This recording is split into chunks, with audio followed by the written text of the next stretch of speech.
Affordable budget apartment clients को कैसे बेचना, इसका दूसरा वीडियो ये रहा। नमस्कार दोस्तों, मेरा नाम है Prasad Amonkar, real estate consultant, real estate coach. और आज का जो टॉपिक था वो था बजट अपार्टमेंट्स कैसे बेचना। आपने डेवलपर के पर्सपेक्टिव के थ्रू, इन्वेस्टर या फिर आप पकड़ लो प्रोमोटर या बिल्डर, कुछ भी बोल दो आप, उसकी तरफ से आपने ये समझ लिया कि एक अफोर्डेबल हाउसिंग को समझते कैसे हैं। अभी मेन चीज़ आ जाती है उसको बेचना कैसे है। तो क्लाइंट्स को कैसे बेचते हैं। जैसे मैंने आपको पहले वीडियो में कहा कि ये जो सारे क्लाइंट्स होते हैं कुछ हद तक इन्वेस्टर रहते हैं, लेकिन ज़्यादा से ज़्यादा क्लाइंट इस सेगमेंट में middle class, lower middle class, और उनके पास वो एक ही ड्रीम होता है कि एक खुद का घर खरीदो और उनके पास जो भी उनकी जमा पूंजी होती है वो इसमें लगा देते हैं। लेकिन आप as a broker, as a real estate agent, आपको अपना टाइम, आपकी अपनी प्रोडक्टिविटी मेंटेन करनी है। तो आप अपना समय कैसे बचा सकते हो जब आप कोई अफोर्डेबल अपार्टमेंट बेचोगे। सबसे पहले आपको जानना यह जरूरी है कि ये जो क्लाइंट ले रहा है प्रॉपर्टी, क्या उसके पास मार्जिन मनी है। देखो, कोई भी फ्लैट होगा 30-35 लाख का, तो मार्जिन मनी तो होता है। मार्जिन मनी कभी करीब 15% से 20% होता है। मतलब मान लो कि 30 लाख का फ्लैट है, तो क्या उसके पास 5 लाख से लेके 6 लाख तक है मार्जिन। दूसरा, बाकी के जो चार्जेस होते हैं, जैसे मेंटेनेंस चार्जेस हो गया, जीएसटी हो गया, इस पे फंडिंग नहीं होती। मेंटेनेंस पे, इस पे फंडिंग नहीं होती। क्या उसके पास वो भी पैसा जमा है ऑलरेडी अभी, या फिर उसको अरेंज करना है। तीसरा हो गया stamp duty, registration and any other charges. ये भी उसे अलग से करना पड़ता है, क्योंकि इसका भी फंडिंग नहीं होता है बैंक के थ्रू। तो सबसे पहले आपको जानना यह जरूरी है कि जो आपके पास क्लाइंट आ गई, आपके पास इन्वेंट्री इंक्वायरी आ गई, तो सबसे पहला सवाल तो यही आएगा, क्या फंड रेडी है। मतलब इसको एक आपको डिप्लोमेटिक तरीके से पूछना पड़ता है। आई एम नॉट सेइंग कि आप लोगों को मदद मत करो, इस कस्टमर्स को मत करो कि खाली आप हाई एंड बेचो, लेकिन इस क्लाइंट को भी मदद करो, लेकिन आपका टाइम वेस्ट ना हो जाए। अगर आपने पूरी प्रॉपर्टी दिखा दी, 5-10 प्रॉपर्टी दिखा दी, और उसके बाद उनका लोन नहीं हो रहा है, तो क्या फायदा। तो सबसे पहले 2 साल का, 3 साल का आईटीआर है या नहीं। आपके शहर में होम लोन को थोड़ा स्टडी करो, बैंक में जाके यू फाइंड आउट कि यहाँ पे लोन प्रोसेस क्या है। प्रोसेसिंग फी लगती है, वैल्यूएशन होता है, लीगल रिपोर्ट आती है, पैसा देना पड़ता है, फिर कितना उनको लोन की क्रेडिबिलिटी, और एक बहुत ज़रूरी इंपॉर्टेंट है वो सिबिल स्कोर।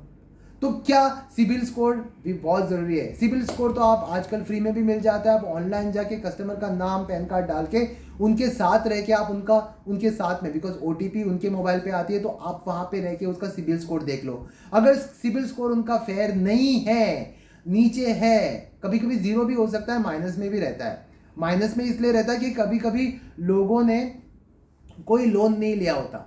तो अगर आपने बहुत सारे लोन लिए और उसको आपने रिपे कर दिए, तो आपका सिबिल स्कोर अच्छा रहता है।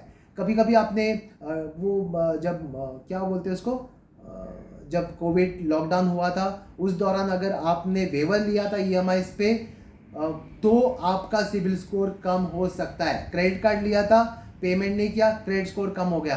काफ़ी सारी चीज़ें हैं, अगर आपने नहीं की है तो आपका सिबिल स्कोर जानना बहुत ज़रूरी है। बहुत इजी है, कस्टमर के साथ रहो। तो अगर वो लोन ले रहा है, तो अगर लोन नहीं ले रहा है, पूरा पेमेंट रेडी है, अपने दोस्तों से ले रहा है, इधर उधर से अरेंज करके ले रहा है, तो nothing like it is fine, तो चलता है। लेकिन सबसे पहले सिबिल स्कोर जानना जरूरी है, नहीं तो उसको लोन नहीं होगा तो वैसे भी नहीं ले पाएगा फ्लैट। तो इतना मेहनत करके कोई बनता ही नहीं है, वेस्ट हो गया।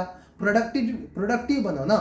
आपको मदद करनी है कस्टमर के, नो डाउट अबाउट इट। आपको काम करना है, लेकिन काम करके आपका रिजल्ट नहीं आया तो आपको पैसा नहीं आएगा। और एज अ एजेंट काम करके पैसा नहीं आया तो फिर मतलब नहीं है, फिर आपको मोटिवेशन नहीं है, दूसरा काम नहीं लोगे, दूसरा क्लाइंट नहीं लोगे, हमेशा डाउट करोगे। तो बेस्ट थिंग, अपनी पॉलिसी बनाओ।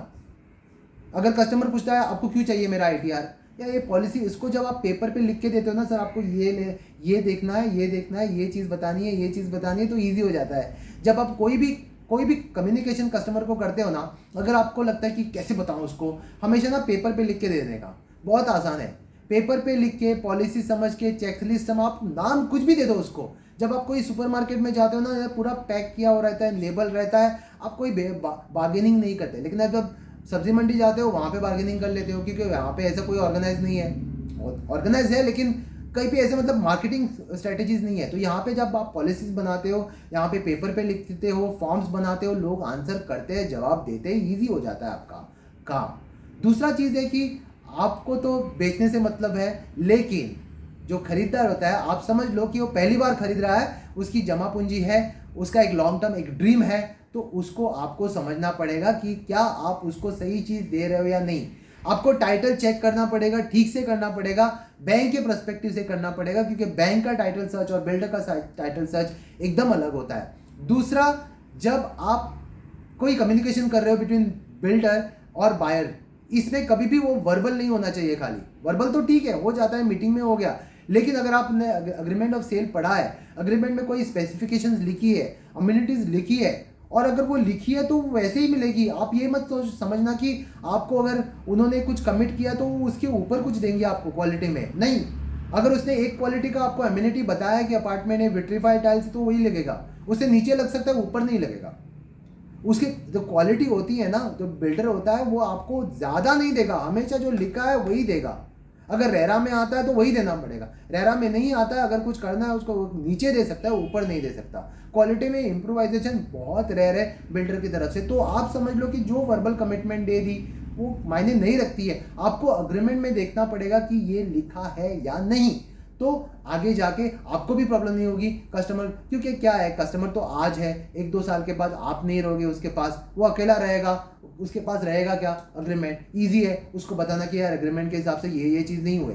कभी कभी क्या होता है, रोड नहीं होता है, कच्चा रोड होता है, बिल्डर बोलता है मैं बना के दे दूंगा रोड, लिखा है क्या वहाँ पे अग्रीमेंट में, नहीं लिखा है। तो अगर आपको डाउट है कि यहाँ पे रोड बनेगा नहीं, कच्चा ही रहेगा, तो आप वो डील को होल्ड कर सकते हो जब तक रोड ना बने। अगर आपको लगता है कि आपका क्लाइंट कंफर्टेबल नहीं है, अगर आपका क्लाइंट कंफर्टेबल है बिल्डर के साथ बात करके, he is happy with builder, आपको लगता है कि वो ओके है, एडजस्ट कर लेगा, वो आप कस्टमर के ऊपर छोड़ दो, आप डिसाइड मत करो, क्योंकि you will lose the deal.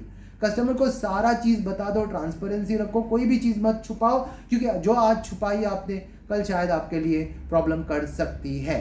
तो सेल करना, एक बजट अपार्टमेंट को सेल करने की स्ट्रेटेजी से ज़्यादा ये चीज़ें ज़रूरी है। कस्टमर तो आपको मिल जाएगा, कोई भी आप न्यूज़पेपर में डालोगे, मैजिक ब्रिक्स में डालोगे, कोई भी 99 एकर्स में डालोगे, कोई भी पोर्टल्स पे डालोगे, आपकी वेबसाइट पे डालोगे, तो कस्टमर्स तो आपको आएगा, सोशल मीडिया प्लेटफॉर्म से आएगा, ये सारी चीज़ें मार्केटिंग के थ्रू आपको कस्टमर्स मिल जाएंगे। लेकिन आपका कस्टमर आपको फिल्टर करना है, ताकि आपका टाइम बच जाए, कस्टमर का टाइम बच जाए, आप उसके ऊपर अच्छा काम कर सको, आप ज़्यादा डील्स क्लोज कर सको। इसके लिए ये 2-3 चीज़ें जानना आपके लिए बहुत ज़रूरी है। अगर आपको ये वीडियो अच्छा लगा है तो इसको लाइक करो, कुछ कमेंट्स है तो पास करो, अगर इसको शेयर करना है तो प्लीज़ शेयरिंग से अच्छा होता है, लोगों को और इन्फॉर्मेशन मिल जाती है। एंड प्लीज़ मेरे चैनल को सब्सक्राइब करो, ताकि मैं और वीडियोस बना के आपको और इन्फॉर्मेशन टेक्निकली और दे सकूं, ताकि आप एक अच्छा रियल एस्टेट एजेंट बन पाओ। धन्यवाद।